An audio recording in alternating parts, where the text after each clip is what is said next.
Не успеа обидот на грчките власти да го забранат пеењето на песната Македонија славна на воените паради по повод Денот на независноста во Грција.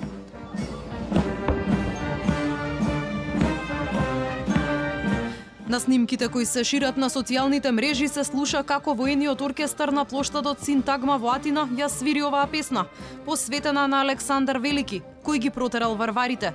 И во контекст на спорот за името, грчките националисти овие стихови за варварите честопати ги упатуваат кон Република Македонија.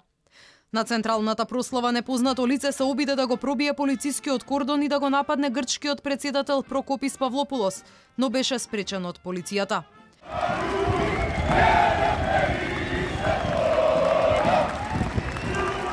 Во Солун пак граѓаните во еден глас ги пеат стиховите на песната Македонија славна, а слоганот Македонија е грчка повеќе пати се слушнал од насобраната толпа. Таму веднаш по маршот се одржал и протест на грчки националисти против договорот од Преспа.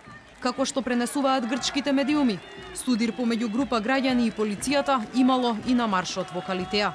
Вчера грчките власти им забранија на учесниците во парадата да ја пеат оваа песна, а од военото раководство писмено биле известени дека не смеат да извикуваат навредливи пароли, што беше пракса во изминатите години.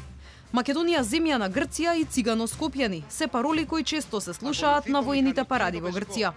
Грчките војници вообичаено на Денот на независноста скандираат навредливи пораки, насочени кон македонците, турците и албанците.